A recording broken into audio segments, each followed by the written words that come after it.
All right, Insulin, I'm back. So this is what I've done. My transformer that I started with is, if I can get this other one, very similar to this.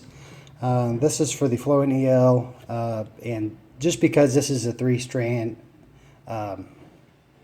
wire inside for the phosphorescent wire, it's not changeable. It's hardwired inside. Now these other transformers, that is basically the same transformer without the roller switch to adjust your speed, actually come with just a quick connect.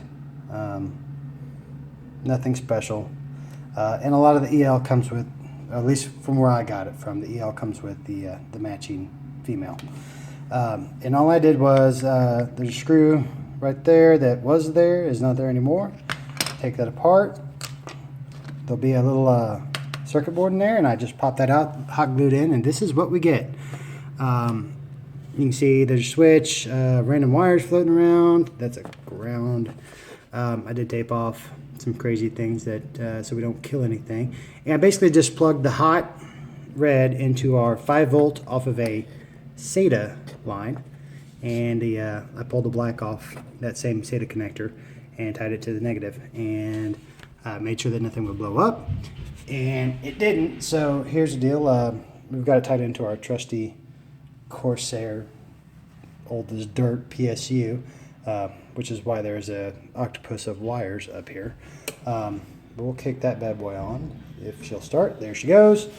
And now this, actually, the LED, you can see, will light up when it's working. So apparently hooking it to this power supply did not kill anything. And basically, I'm going to try to plug this in one-handed because I don't have a stand yet. And that's not going to work, so just hold on. All right, it's plugged in.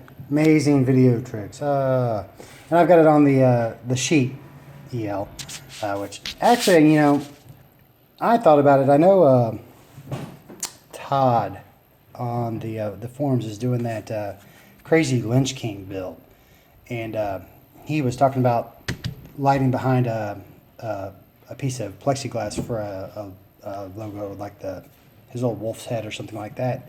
And that's something where like this stuff would be pretty handy because you won't get a whole lot of light bleed through, but there's a lot of light right where it's at.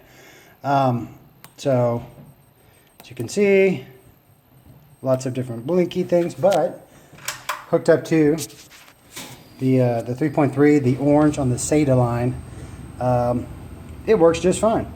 So really, this is something where you could do some funny wiring, get it all lined out, tie it into your PSU, and whenever you turn your PSU on, you'll have EL lights, just like an LED. Turn the PSU off, it goes off. Turn the PSU on, wait for it to spin back up because it's old. And then maybe you'll have to turn it back on. Yep. Well, that's kind of sucky. Didn't see that one.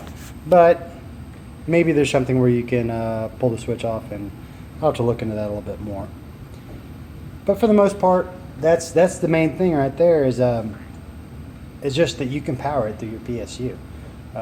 Like I say, I'll have to find a transformer setup that doesn't have the blinking to it,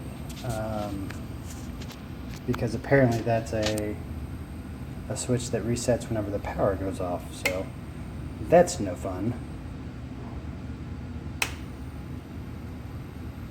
Well, that worked. Huh. Okay, power's out. PSU's slowing down.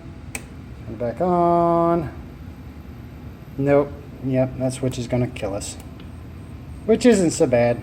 But, like I say, I'll just have to find a transformer that works up a little bit better. Something without that power switch to it. Or that button, the selector switch. But that's really where it comes down to is...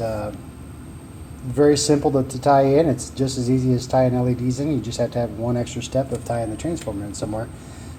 This one has a little bit of a whine to it. I'm sure we can find something that doesn't whine. And the cool thing about like this strips and stuff I didn't say in that last video is you could really cut this into any shape.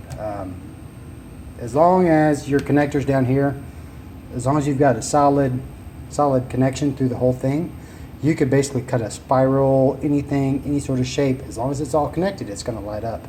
And actually, it's only one side. But so you can make different designs and different things with these. So that's it for this one. I'm going to, I think my next one, cut the EL in half to show you kind of more. Actually, let's turn the light on, kill the PSU, and we'll see about cutting one of these bad boys apart. This is going to be fun since I don't have anything to hold a phone with. Let's see. And we're gonna give you all some motion sickness right now and try to jury rig something, as you can see. Okay, I'm jury rigging a holder here for us. That's mostly what I do when I do stuff anyway. So I'm just gonna jury rig, and yeah, that's a pretty good size. So let's see what's inside this stuff. I'm just gonna cut the end of not that one because that's the flowing. Let me find the other wire. Bam. And this is just a regular EL wire.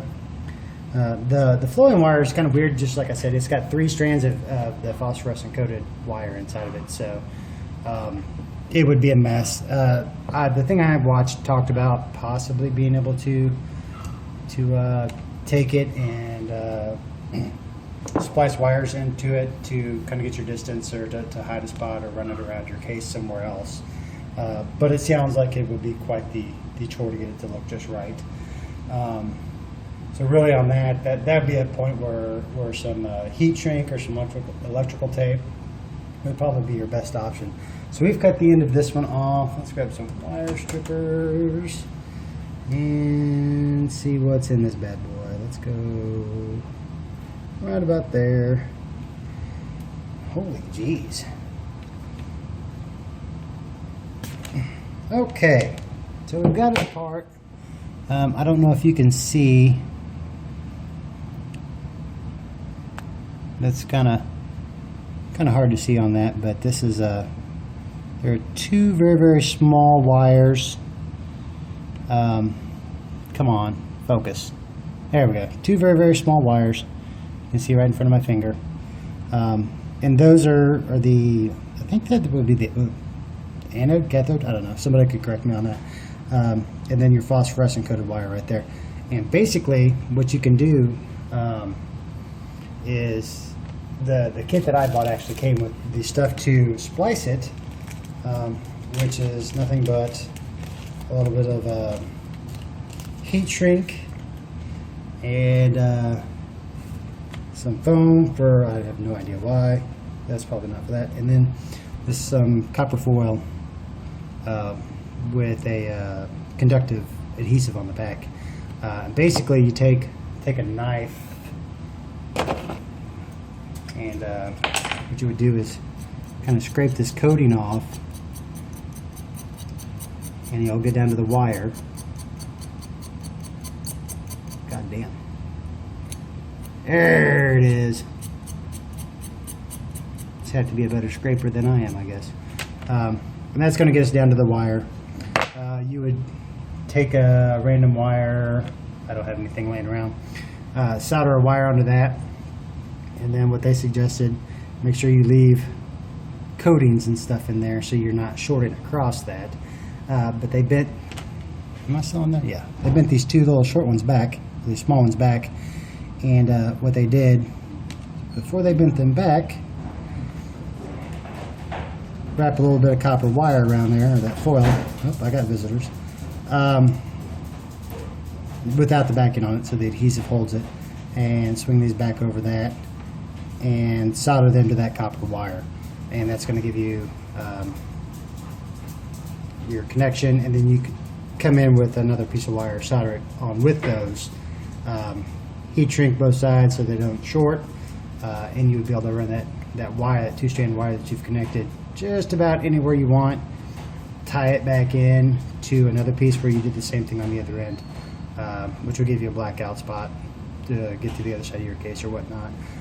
The only big thing about this, and I haven't really played with it much enough to know, is that distances do kind of matter on this. Most of these little transformers are rated for like maybe 1.5 meters of line, or not quite that much. So that would be something that since I don't really have a resource, since I think I haven't found anything, you'd kind of have to play around with to see how far away you could run it and get away with it. But the longer the line, because you are powering basically an infinitely long light, it's as long as your wire is.